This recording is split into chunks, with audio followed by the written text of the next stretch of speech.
Bismillahirrahmanirrahim.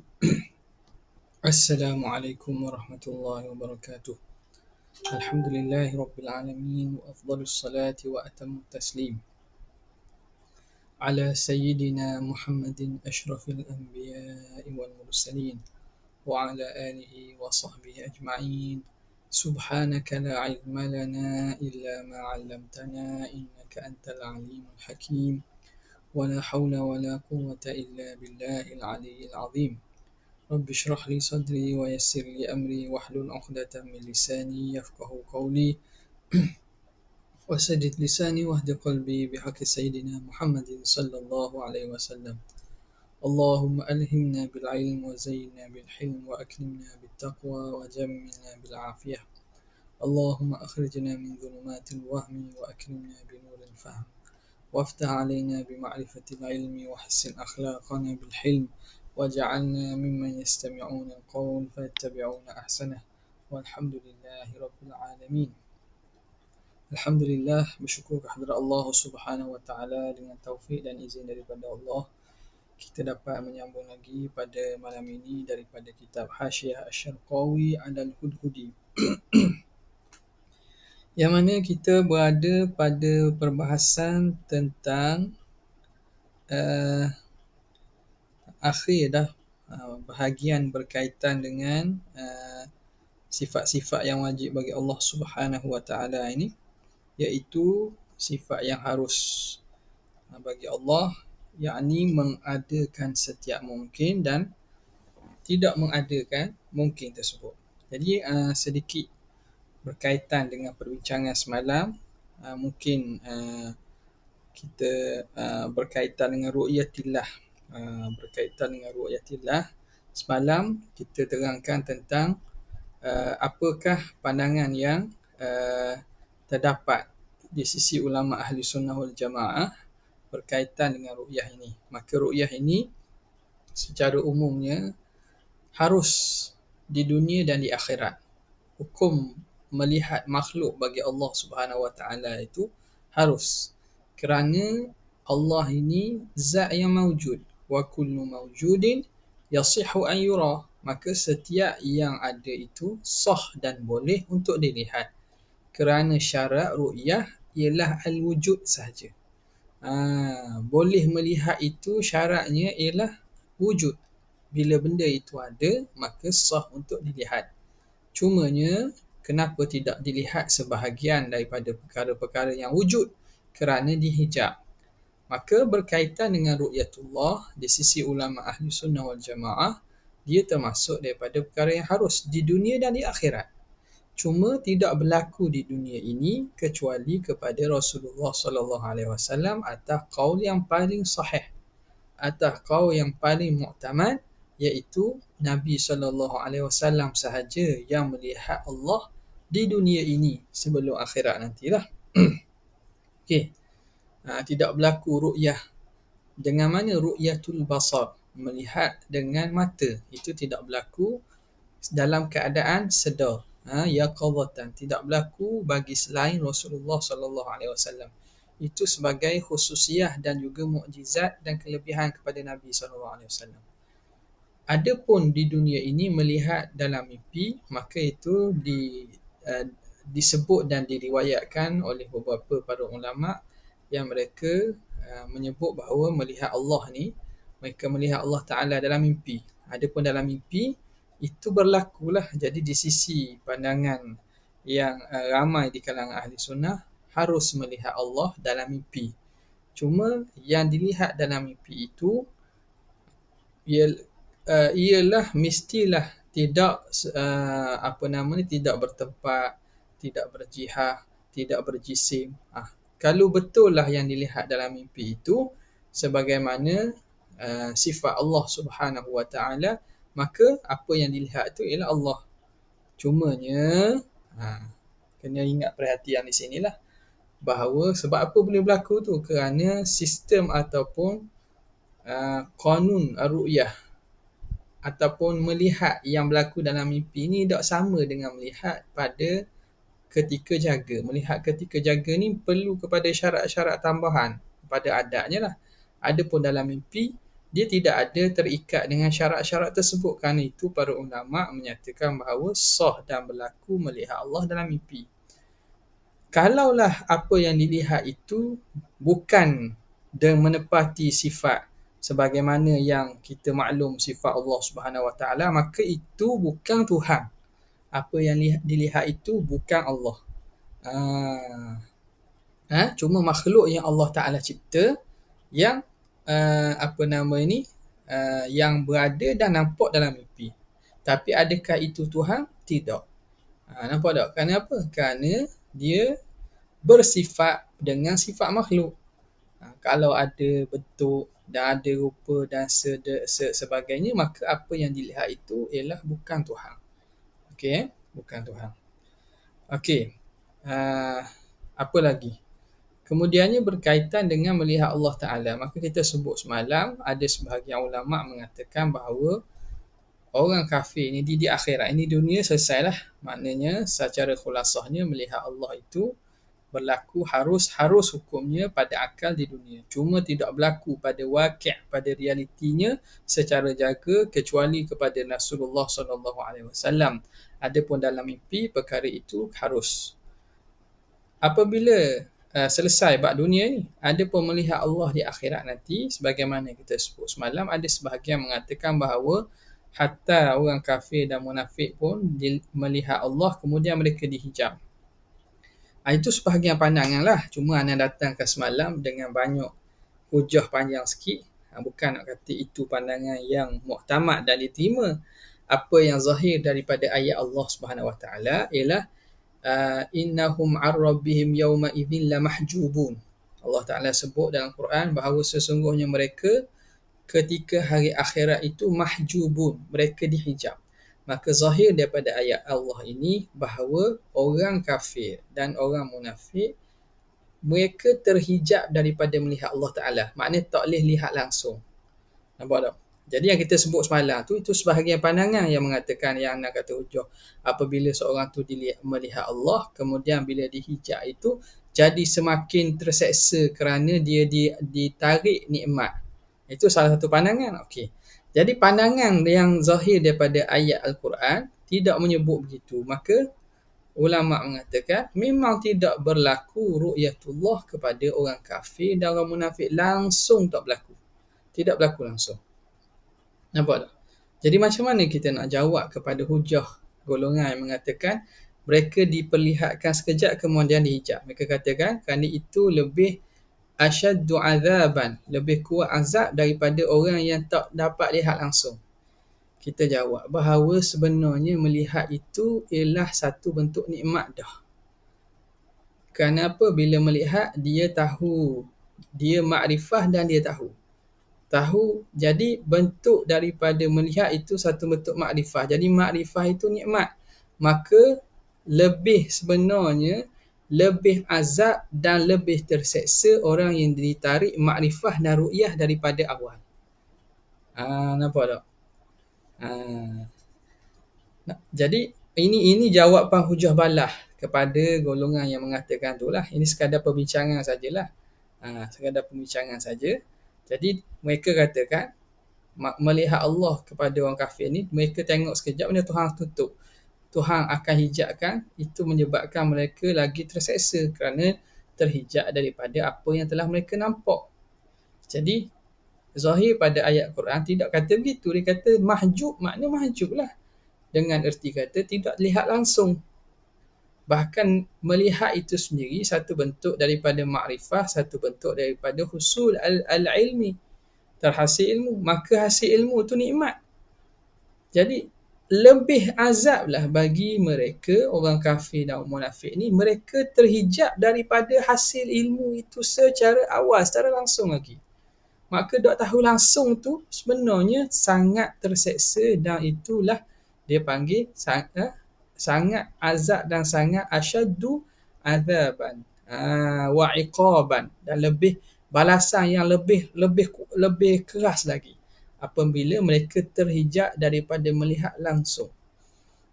Dan sebahagian daripada ulama mengatakan antara orang yang terhijab juga daripada melihat Allah ini ialah orang yang i'tikad tak boleh melihat Allah. Siapakah mereka itu? Mu'tazilah dan orang yang ikut pandangan Mu'tazilah. Kerana Mu'tazilah ni menafikan ru'yah. Maka bila mereka mengiktikadkan nafi ru'yah, maka mereka diharamkan melihat Allah pada hari akhirat. Diharamkan melihat Allah pada hari akhirat. Sebagai balasan kepada i'tikad salah. Mereka tak percaya bila tengok Tuhan. Jadi mereka dapat apa yang mereka i'tikadkan itu, bahawa mereka tidak melihat Allah. Itu sebagian ulama'. Tapi cerita ni pun kita cerita ghaibiyat ni. Kita tak tahulah ini pandangan ulama'. Jadi macam mana kita boleh katakan mereka terhijab? Padahal terhijab itu satu bentuk penyiksaan ataupun satu bentuk menahan nikmat. Jadi walaupun mereka masuk syurga, Mu'tazilah katakanlah mereka ini amal solehnya banyak, dapat keampunan Tuhan, masuk syurga juga. Tapi masuk syurga, tapi mahrumuna anir ru'yah. Mereka dihalang daripada melihat. Dan tidakkah menghalang itu satu bentuk azab? Jadi di sini ulama' menyatakan bahawa mereka tidak terfikir pun untuk melihat Allah. Tidak terfikir pun untuk melihat Allah. Sebab apa? Sebab mereka memang tak i'tikad bahawa Allah boleh dilihat. Jadi mereka tak rasa apa-apalah penyesalan. Ataupun mungkin, tapi sebab dalam syurga nanti tak ada penyesalan kan? Tak ada penyesalan. Itu jawapan yang sebahagian para ulama' bincang berkaitan dengan perkara ru'yah ini. Yang nak ulang balik ni kenapa? Kerana bukanlah makna kita sebut semalam hujah yang banyak tu makna menyokong bahawa pandangan itu pandangan muktamad. Namun di sana ada yang mengatakan bahawa mereka dilihat sekejap kemudiannya ditahan. Tapi mengikut zahir kepada ayat Al-Quran bahawa orang kafir dan munafik ini mereka terhijab langsung daripada melihat Allah Subhanahu wa taala. Okeylah. Itu termasuk daripada furu' al-aqidah. Mana furu' akidah itu? Kaifiyah dan juga bentuk ru'yah itu. Adapun ru'yah itu sendiri, itu termasuk daripada perkara yang terbeza. Membezakan antara ahli sunnah dan bukan ahli sunnah. Kita sambung malam ini pada kataannya فَإِنَّ هَذِهِ كُلَّهَا. Bismillahirrahmanirrahim. Qala al-mu'allif rahimahullah wa nafa'ana bihi wa bi'ulumihi fid darain amin ya rabbal alamin. فإن هذه كلها إلى آخره. قوله فإن هذه كلها إنما خص, sesungguhnya mengkhususkan oleh musannif, hadhihi akan ini, sebut bahagian ini, akan disebut perkara-perkara harus kan disebut beberapa perkara saja. Kenapa dikhususkan menyebut perkara ini? Musannif khusus sebut perkara ini duna ghairiha, tidak selain daripadanya. Lil khilafi fiha, kerana berlaku khilaf pada masalah ini, kama alimta, sebagaimana kamu telah tahu. Fa innal mu'tazilata aujabuha, kerana Mu'tazilah mewajibkan perkara harus ni mereka hukum sebagai wajib, ma'adar ru'yata, selain daripada ru'yah. Ru'yah Mu'tazilah kata tak berlaku, hak lain tu dia kata wajib. Salah wal aslah wajib. Apa lagi? Beri pahala kepada orang taat wajib. Iqab kepada orang buat silap itu, buat dosa itu wajib. Selain pada ru'yah. Ru'yah mereka tolak. Fa'innahum ahaluha, mereka memustahilkan ru'yah fid dunya wal akhirah, di dunia dan di akhirat. Wastadallu, dan mereka membuat dalil atas mustahil itu, ala dhalika bima taqaddama, dengan barang yang telah lalu. Apa dia? La tudrikul awsar wa huwa yudrikul awsar. Itu antaranya lah. Okey. Wa biqaulihi, dan juga ni wa biqaulihi, mereka buat dalil dengan firman Allah Taala, la tudrikuhul absaru wa huwa yudrikul absar. Sini. Dan tidak mencapai akan Allah itu oleh penglihatan. Tidak mencapai akan Allah Taala itu oleh segala penglihatan. Di sini nafyu, bukan nafa, yang baca dengan masdar. Nafyu idrakihi ta'ala, maka penafian melihat Tuhan itu fi maqami tamadduhi, pada maqam tamadduh, pada konteks ayat menceritakan tamadduh, sebut tentang puji, sebut tentang apa nama ni, perkara-perkara pujian-pujian. Allah Ta'ala cerita ni dalam konteks Allah Ta'ala cerita memuji diri dia. Nampak tu maksud? La tudrikuhul absar wa huwa yudrikul absar wa huwal latiful khabir. Qad ja'akum basairu min rabbikum. Itu cerita tentang ayat Allah Ta'ala tamadduh, memuji dirinya. Maka dia sebut pada maqam tamadduh dalam konteks ayat memujinya. Di sini disebut tentang penafian idrak. Makna benda itu benda yang sabit lah, bahawa tidak dapat melihat Allah itu satu kelebihan, satu kemuliaan bagi Tuhan. Fanafyu idrakihi ta'ala fi maqami tamadduh, itu satu keagungan bagi Tuhan. Fayakunu adamul idraki, maka jadilah tidak mendapat Allah Ta'ala itu, tidak dapat mencapai Tuhan itu dengan penglihatan, kamalan, ay fayakunu kamalan, jadilah kesempurnaan, wa thubutuhu, dan sabitnya, wa yakunu thubutuhu, dan sabit idrak itu naqsan. Kalau boleh tengok Tuhan pula itu kekurangan. Sebab ini ayat Tuhan nak cerita tentang puji diri dia ni. Dalam beberapa perkara yang Tuhan sebut itu, Tuhan kata bahawa dia tidak dicapai oleh penglihatan. Maka itu satu kesempurnaan bagi Tuhan. Maka bila begitu, lawan kepadanya, iaitu mampu dilihat, itu satu kekurangan. Wan naqsu alaihi ta'ala muhalun, dan kekurangan atas Tuhan itu mustahil. Itu dalil bagi Mu'tazilah. Warudda, dan ditolak bi umurin, dengan beberapa perkara. Ada banyak dalil nak tolak pandangan Mu'tazilah ni. Minha, antaranya, annal idraka laisa huwa mutlaqur ru'yah. Idrak itu bukan semata-mata ru'yah, mutlak ru'yah, melihat semata-mata, bukan maksud penglihatan semata, bukan. Bal akhassu minha, bahkan ru'yah itu, idrak itu lebih khusus daripada ru'yah. Makna idrak yang dimaksudkan la tudrikuhul absar itu bukan semata ru'yah, bukan mutlak ru'yah itu, bukan ru'yah secara mutlak, tetapi dengan makna yang lebih khusus daripada ru'yah. Kenapa? Li'annahu, kerana idrak itu ar-ru'yatu ma'a al-ihatati, ru'yah serta meliputi. Ihatah ni makna meliputi, meratai penglihatan itu. Bukan sekadar tengok semata-mata, bahkan ihatah. Bahkan ihatah, meliputinya. Jadi di situ idrak itu lebih khusus. Wala yalzamu min nafil akhassi, maka tidak lazim daripada ternafi yang khusus, nafyul a'am, ternafi yang lebih umum. Kalau kita nafikan yang khusus, tak nafikan yang umum. Tentulah sebab yang khusus tu duduk dalam umum, benda yang akhas. Wak ni a'am, lebih umum. Kalau kita nafi wak akhas, umum ada lagi. Okey, habis. Selesai. Wal barahimatu, dan puak barahimah pula, ahalu al-ba'thata, mereka mengatakan mustahil bangkit Rasul itu. Mereka menafikan kebangkitan Rasul.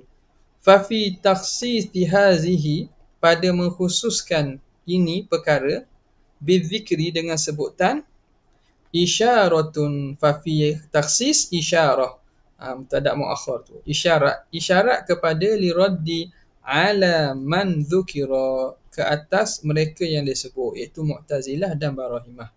Habis. Qauluhu amma burhanu wujudihi ta'ala, kita baca luar pula. Qala al-musannif rahimahullah wa nafa'ana bihi wa bi'ulumihi wa asrarihi fid darain amin. Qala al-musannifu amma burhanu wujudihi ta'ala fahuduthul alami. Adapun tanda bukti wujudnya Allah Ta'ala itu ialah baharunya alam. Li'annahu, kerana sesungguhnya sya'an, li'annahu law lam yakun lahu muhdithun, kalau tidak ada bagi Tuhan itu pencipta, tidak ada bagi alam. Law lam yakun lahu ay lil alam, kalaulah tidak ada bagi alam itu pencipta. Bal hadatha bi nafsihi, bahkan alam itu jadi sendiri. Apa yang berlaku? Lazima an yakuna ahadul amrayni, maka lazimlah bahawa salah satu daripada dua perkara akan berlaku, salah satu daripada dua perkara. Lazima an yakuna ahadul amrayni, salah satu daripada dua perkara itu. Dua perkara mana? Dua perkara al-mutasawiyaini, dua perkara yang sama. Musawiyan, dia jadi sama, li sahibihi, bagi lawannya. Rajihan, hal keadaan dia juga memberati, alaihi, atas lawannya tadi. Bila sababin, tanpa sebab. Wahwa muhalun, dan itu mustahil. Apa dia nak khabar sini? Dia kata, kalaulah alam itu tidak ada pencipta, bahkan hadatha binafsihi, dia berlaku dengan sendiri, maka akan jadi apa? An yakuna ahadul amrai, salah satu daripada dua perkara yang sama. Mana dua perkara yang sama? Wujud dan juga adam. Wujud dan adam. Nampak? Nisbah wujud dan nisbah adam tu sama. Nisbah wujud dan nisbah adam sama. Kalau kita letak neraca tu, dia sama nisbah dia. Wujud dan juga adam sama. Sebab apa? Sebab alam ni dia itu mungkin. Dia itu mungkin. Apa itu perkara mungkin? Perkara yang ada dan tiadanya sama. Maka kalaulah alam itu dia tidak ada pencipta, maka jadilah salah satu daripada dua perkara yang sama jadi sama kepada yang satu lagi. Wujud ni sama bagi yang satu lagi. Rajihan alaih, dan dia lebih di atas yang satu lagi. Saya buat simbol ni betul kedak lebih besar tu. Nak kata lebih gitu ataupun dok sama ikutlah. Ni bukan matematik ni, kalau salah tu minta maaf lah, ada cikgu matematik kena nak buat simbol gua ni tak tahu ni. Nak ceritanya, jadilah salah satu daripada dua perkara. Dua perkara yang sama. Mana kita kata ada dan tidak ada itu nisbah kepada alam sebelum dia wujud. Sama saja. Dia boleh jadi ada, boleh jadi tak ada. Maka bila begitu, kalau kita nafikan ada pencipta bagi alam ini tanpa kita nafikan ada pencipta, makna alam ni jadi tanpa pencipta. Makna apa? Makna ada dan tiada dia itu sama. Dalam masa yang sama, dia itu lebih berat daripada yang satu lagi tanpa berlaku sebab. Jadi apa yang berlaku? Kita boleh kata, kita ambil gini lah, senang. Ambil dia punya simbol, sama dan dok sama. Kita kira dok sama lah. Dalam masa yang sama, maka alam ini dia itu sama. Wujud dan adam, nisbah kepada alam sama dan tidak sama. Bahkan berat wujud atas adam. Rajihan alaih, macam mana boleh berat? Bila sebab, tanpa sebab. Wahwa muhalun, dan itu mustahil. Nampak tak? Nanti dalam ni dia akan syarah lagi. Okey. Kita masuk kepada dalam. Qala al-muhasyi wa amma burhan wujudihi ta'ala. Adapun dalil bagi wujud Allah Ta'ala itu. Muqtada ma salakahu awalan. Faham daripada apa yang dijalani, apa yang disebut oleh musannif pada permulaan. Haitsu akhadhal wujuda. Sekira-kira dia mula menyebut wujud itu muqayyadan, hal keadaan wujud itu dikaitkan dengan wujubi, dengan wajib. Faham daripada perbuatan musannif, pada menyebut wujud itu dikaitkan dengan wajib. Dia kata wajibul wujud. Wajaba wujud, wajib, yajibu alaihi ta'ala al-wujud. Dia kaitkan wujud dengan sifat wujub. Beza tu. Wujud dengan wujub. Maka wujud dal itu, benda ada, sifat ada itu dikaitkan dengan wujub, dengan wajib. Jadi kalaulah kita ikut kepada perbuatan musannif pada menerangkan tentang sifat wajib bagi Allah itu, sepatutnya ayyubarhina, musannif mendatangkan burhan, membuat dalil huna, di sini, ala wujubi wujudihi. Patutnya dia buat dalil lah atas wajib ada.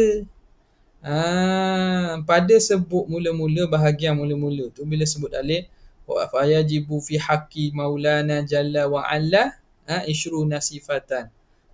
Apa dia? Apa tu? Al-wujud. Fahiya al-wujud. Wajib atas Tuhan kita 20 sifat, iaitu wajib. Maka dia kaitkan wujud dengan wajib. Maka di sini patutnya dia buat datanglah dalil bagi wajib wujud. Bukan dalil wujud saja.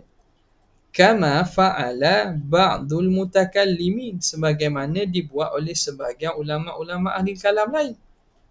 Bukan sekadar mendatangkan dalil atas wujud, tapi atas wujubil wujud, atas wajib ada.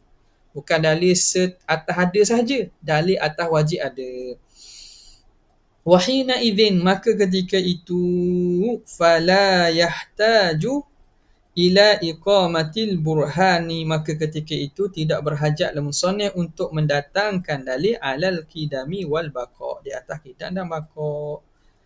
Kenapa? Litadammuni wujubil wujud, kerana telah terkandung pada wajib ada itu lahuma, bagi keduanya. Bila kata dia datangkan dalil bagi wujubil wujud, bagi wajib ada, maka dalam pengertian wajib ada itu dah ada dalil bagi qidam dan baqa. Bila kata wajib ada, tentulah zat itu qidam dan tentulah zat itu baqa. Maka tak perlu buat datang dalil berasingan di atas qidam dan baqa. Lakin, tetapi, lamma kanat tafsilu, tetapi tatkala adalah pendetailan itu, at-tafsil, sebut secara detail, secara terperinci itu, lamma kanat tafsilu aqraba ilal fahmi, lebih dekat kepada kefahaman, salakahu, maka musannif sebut dengan cara ni, dengan cara sebut wujud dululah saja, kemudian barulah sebut qidam, kemudian sebut baqa. Dia tak buat sebagaimana tak rangkumkan sekaligus dalam wujubil wujud. Tak, dia tebuk satu-satu. Kerana itu aqraba ilal fahmi, kerana itulah salakahu, musannif menjalani jalan ini takriban alal mubtadi, supaya nak mudahkan kepada orang yang baru belajar. Fahtaja, maka berhajatlah musannif ila isbati, berhajat dia untuk mengisbatkan wujubi wujudihi, wajib adanya Tuhan, bilistidlali, dengan berdalilkan alal qidami wal baqa, dengan qidam dan baqa, ba'da dhalika, selepas daripada itu. Sebab itu musannif sebut dan datangkan dalil bagi qidam dan datangkan dalil bagi baqa pula. Okay, habis. Qauluhu fahuduthul alami ila akhirih, maka ada pun dalil bahagi adanya Tuhan itu, maka baharu alam. I'lam, ketahui oleh kamu, anna dalila, sesungguhnya dalil, indal mutakallimin, di sisi ulama ahli kalam, taba'an, mengikut, dalil di sisi ulama ahli kalam ini, taba'an, hal keadaannya mengikut, lil manatiqah, bagi ulama mantik, dalil di sisi ahli kalam murakkabun. Di sisi ahli kalam, dalil di sisi mereka itu ialah bentuk murakkab. Dia bukan satu saja, tapi dia tarkib. daripada mukadimah sehingga mendatangkan natijah. Sebagaimana ulama mantiq susun. Itu maksud dalil di sisi ahli kalam. Wa indal usuliyin, adapun dalil di sisi ulama usul, mufradun. Dia dalil di sisi ulama usul mufrad aja. Mufrad saja. Satu aja. Bukan, tak perlu kepada susunan dalil, kena langsung dah. Apa dalil wajib sembahyang? Aqimus solah. Apa dalil wajib zakat? Wa atuz zakah. Tak. Apa dalil wajib puasa? Sumu li ru'yatihi. Satu dalil.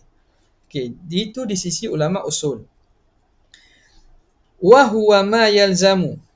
Jadi apa dia dalil di sisi ulama usul itu?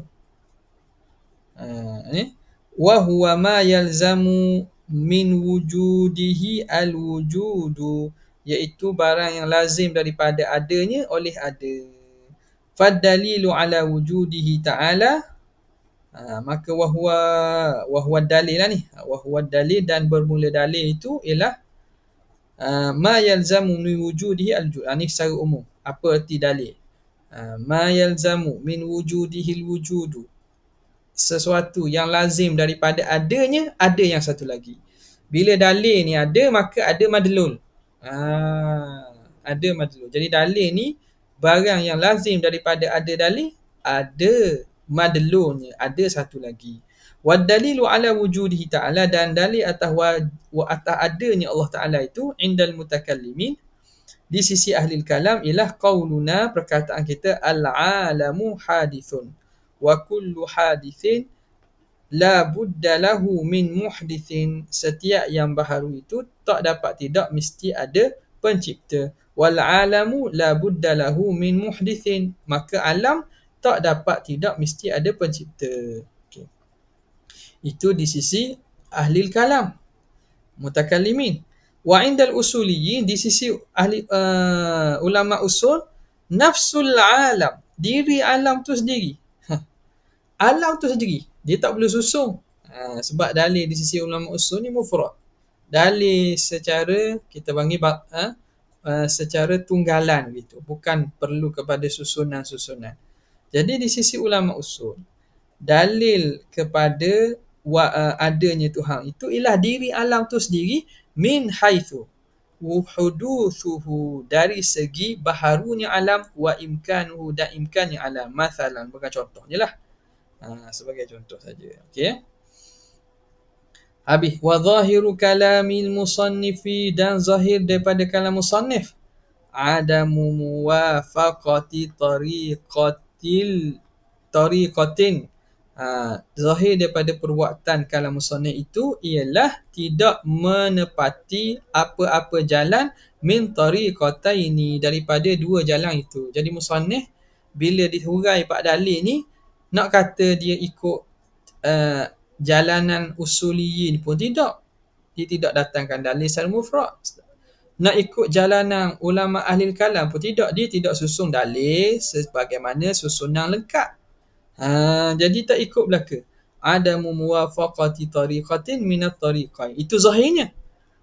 Zahirnya gitulah. Tapi katanya wa yumkinu ijra'uhu, tapi boleh kita perjalankan atau letakkan perbuatan musannif itu, kalam musannif itu, ala tariqatil usuliyina, atas jalanan usuliyin.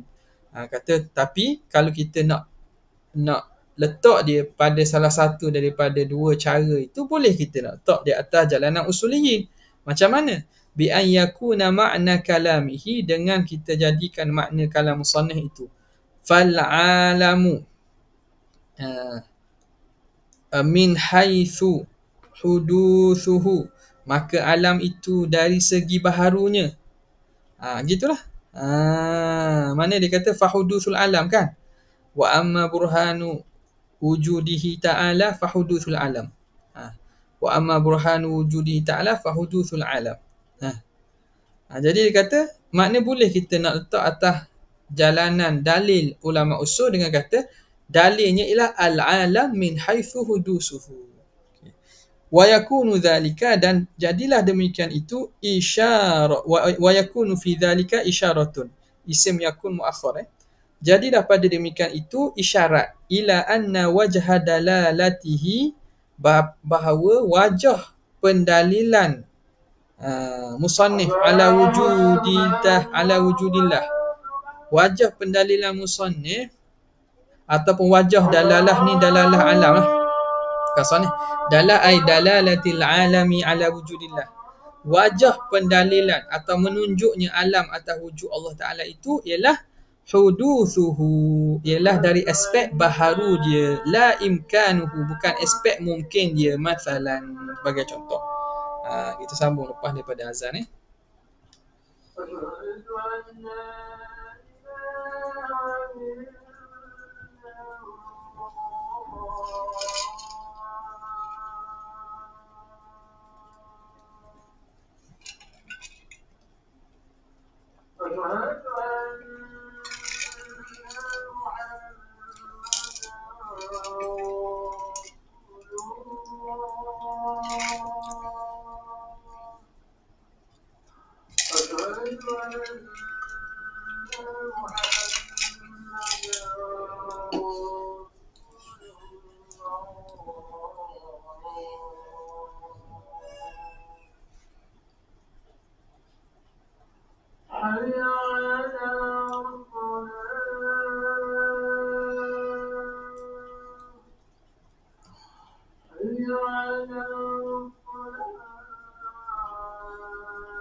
La ilaha illallah.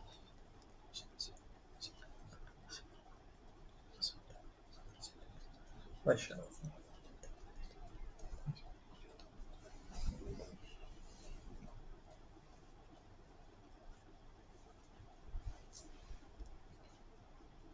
Okey, tadi jadi dia kata kalau ikut zahirnya tidak ikut mana-mana tariq lah. Namun boleh kita nak letakkan dia atas tariq usuliyin dengan kita jadikan makna kalam tu fal alamu min haitsu hudusuhu. Maka jadilah itu mengisyaratkan bahawa wajah dalalah alam di atas wujud Tuhan itu, alam itu menunjuk pada wujud Tuhan dari aspek hudusnya, dari aspek baharunya, bukan aspek imkannya. Ni kita sebutlah dulu-dulu. Dari segi mana tu? Dari segi hudus ke dari segi imkan? Wa ala tariqatil mutakallimin, dan di atas jalan ahli kalam boleh juga. Ni atas mana? Ay wa yumkinu ijra'uhu ala tariqatil mutakallimin. Ni. Boleh juga kita nak berjalankan, letakkan kalam musannif atas jalanan ulama ahli kalam pada menentukan dalil itu. Bi an yuj'ala fi kalamihi, dengan dijadikan pada kalam musannif itu hazful muqaddimataini, dijadikan hazah dua muqaddimah, muqaddimah sughra kubra dihazafkan. Ma'an, dihazafkan sekaligus, istighna'an, kerana mencukup, kerana telah cukup, kerana mencukupkan, kerana telah cukup, bidalilihima, dengan dalil keduanya. Jadi kalau ikut susunan mutakallimin, dia ada muqaddimah sughra, kemudian dia ada muqaddimah, ada kubra, kemudian barulah ada natijah. Natijah. Bawa ada natijah dia. Jadi muqaddimah sughra tak ada. Muqaddimah kubra pun tak ada, tapi dalil dia ada. Didatangkan dalil. Dalil ni ada. Dia cukup dia bawa natijah sahaja. Hazaf kedua-dua muqaddimah ma'an sekaligus. Istighna'an kerana telah mencukupi dengan dalil keduanya. Fa asyara ila dalili sughra, maka dia mengisyaratkan kepada dalil sughra biqaulihi wa dalilu hudusil alam. Kita tengok mana dia kata muqaddimah sughranya. Sughranya gini. Al-alamu hadithun.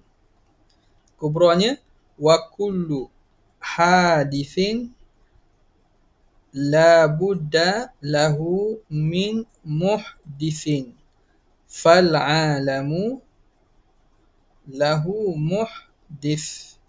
Nampak? Jadi al-alam hadis tak ada, dia datang dalilnya.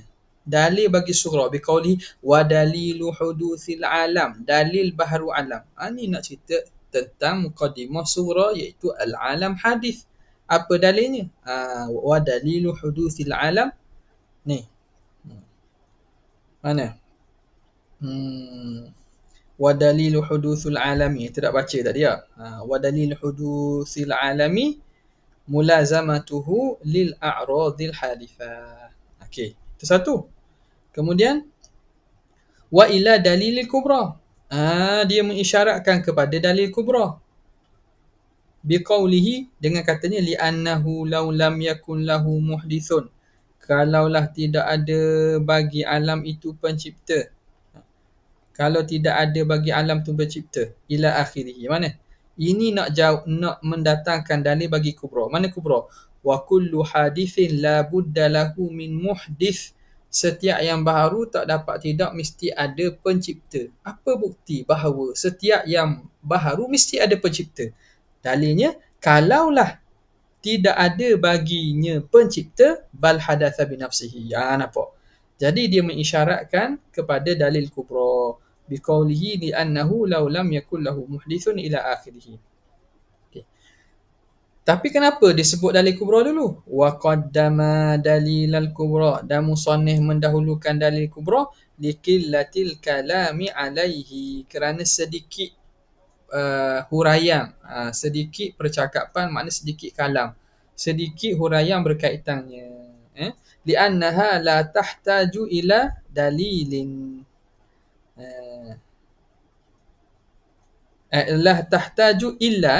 La tahtaju illa li dalilin wahidin, kerana dia tidak berhajat kecuali pada satu dalil aja. Bi khilafi as-sughra, berlainan dengan sughra. Sughra mana? Lepas tu cerita apa dalil alam itu baharu. Apa dalil dalam alam itu baharu? Kerana alam itu melazimi bagi a'rad yang baharu. A'rad yang baru daripada harakat dan sukun. Bagaimana nak menyatakan harakat sukun itu dia itu baharu pula. Jadi banyak susunan bagi dalil sughra itu. Kerana itu dia tak kediam. Jadi dia kata bi khilafis sughra fa innaha la tathbutu illa bi dalilaini, kerana dalil sughra itu tidak sabit kecuali dengan dua dalil. Kama yu'lamu mimma sayati, sebagaimana diketahui pada barang yang lagi akan datang. Sesat itu. Habis. Wa amma qawlu ba'dihim, adapun perkataan sebahagian mereka, anna sughra, bahawa sughra itu ghairu mahzufatin, sughra itu tidak dihazaf min kalamihi, daripada kalam musannif. Ada orang kata muqaddimah sughra musannif tak hazaf pun daripada kalamnya. Fa innaha, jadi mana dia? Sughra itu ialah qauluhu fahuduthul alam, hudus alam itu. Pada perkataan musannif, hudus alam itu dah ada dalam tu sughra. Bina'an ala annahu min idhafati sifati ilal mausuf. Dibina di atas idhafat sifat kepada mausuf. Makna takdir kalam ai fal alamu hadithu. Alam ialah baharu. Seakan gitulah. Al-alam, hudusul alam ai al-alam al-hadith. Alam yang baharu. Jadi seakan-akan dia mengidhafatkan sifat pada mausuf. Maka dalam itu telah terkandung dalil bagi sughra, iaitu alam itu baharu. Maka apa nama ni, amma qawlu ba'dihim, ada pun perkataan sebahagian mereka, fafihi nazarun, kata perkataan sebahagian ini ada nazar lagi, boleh dikritik lagi. Kenapa? Lima yalzamu alaihi minal ikhbari, kerana lazim di atas itu al ikhbari bil juz'i minal kulli, kerana pada perbuatannya itu membawa kepada menjadikan khabar juzuk daripada kul. Mengkhabarkan juzuk daripada kul. Mengkhabarkan ikhbar, buat khabar dengan juzuk, buat khabar bagi kul, benda yang kul. Kita buat khabar je juzuk, jadi tak mutabakah lah. Sepatutnya kul, khabarnya kul juga. Tapi khabar bagi kul ialah juzuk. Kok mana tu? Li'anna dalila, kerana dalil, huwal murakkabu, dia itu yang tersusun, min muqaddimatain, daripada dua muqaddimah. Wa qad akhbara anhu bis-sughra faqat, dan musannif hanya sebut sughra sahaja.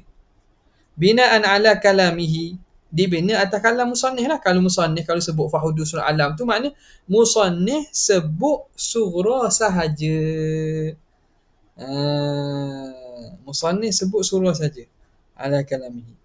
Okey, jadi di situ kok mana tu? Dia kata tiba-tiba mana? Tiba-tiba natijah ataupun pengkhabaran itu dia sebut sebahagian saja, tak sebut semua sekali. Maka di situ tak kenalah. Tak kenalah ikhbar bil juz'i anil kul. Kerana di sisi tariq mutakallimi, kerana kita nak berjalan di atas tariq mutakallimi, dalil itu murakkab. Tiba-tiba dibuat khabar dengan sughra saja. Mana? Dia kata wa amma. Tengok dalam wa amma burhan. Burhan wujudihi ta'ala hudus alam. Hudus alam dia khabar kan. Burhan wujud itu dia punya al-ikhbar anhu, al-mukhbar anhu. Nak cerita tentang wujud Tuhan. Nak cerita dalil wujud Tuhan. Tiba-tiba dalil wujud Tuhan tu juzuk sahaja, hudus alam, iaitu sughra sahaja.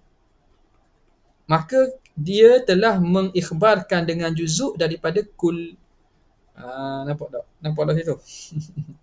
Okey. Binaan ala kalamihi, illa, kecualilah dia kata, illa an yuqala, kecualilah dikatakan, anna fi fil kalami hazfan, isim anna muakhar, pada kalam musannif itu ada hazaf pula. Wa taqdiru, dan bertakdir macam mana? Fal alamu hadithun, maka alam itu baharu. Mana? Jadi ada hazaf pula. Mana? Fahuduthul alam, mana? Fal alamu hadithun. Dengan kena takdir gitu. Kena takdir gitu. Kata fahuduthul alam, fal alamu hadithun. Ada takdir. Okey. Wala yakhfa, dan tidak tersembunyi ma fihi minat takalluf, pada demikian itu takalluf. Kita panggil berlebih-lebih, menebang. Makna kita kata over sangat lah. Over lah. Makna over tu makna lebih takalluf. Bahasa Terengganu menebang. Makna kita nak mentabrirkan pandangan kita, kita carilah juga macam mana kita nak suruh kena. Jadi makna takalluf. Buat lebih-lebih. Jadi lebih-lebih ni tak apa, dia akan mencacatkan kepada ibarat. Sebab itu ma la yuhzaf muqaddamun ala ma huzifa. Kalau kalam itu tidak dihazaf, itu lebih aula didahulukan daripada kalam yang perlu kepada hazaf. Nak takdir yang tak ada kurang hazaf. Kalau kita nak takdir dari antara dua, satu tu takdir yang hazaf kurang, satu tu banyak kena hazaf untuk takdirkan ayat, maka didahulukan takdir yang kurang hazaf padanya. Maka tidak tersembunyi padanya daripada takalluf. Maka falau ja'ala dzalika mustalziman lisughra, kalaulah musannif jadikan itu yang melazimi bagi sughra, la ainaha, bukan dia jadikan ain sughra, lakana aula. Mana fahuduthul alam ni mustalziman lis-sughra, itu yang melazimi bagi sughra. Sughranya ialah al-alam hadisun, al-alam hadisun, lazim daripada itu huduthul alam. Jadi huduthul alam itu yalzamu minas sughra, maka dia tidak jadikan hudus alam tu diri sughra, lakana aula, maka itu lebih aula. Wa'lam wallahu ta'ala a'la wa'lam. Cukuplah setakat tu pada malam ini. InsyaAllah kita sambung pada kesempatan akan datang. Jazallahu anna sayyidina Muhammadan sallallahu alaihi wasallam ma huwa ahluh. Jazallahu anna sayyidina Muhammadan sallallahu alaihi wasallam ma huwa ahluh. Jazallahu anna sayyidina Muhammadan sallallahu alaihi wasallam ma huwa ahluh. Subhana rabbika rabbil izzati amma yasifun wa salamun alal mursalin walhamdulillahi rabbil alamin. Assalamualaikum warahmatullahi wabarakatuh.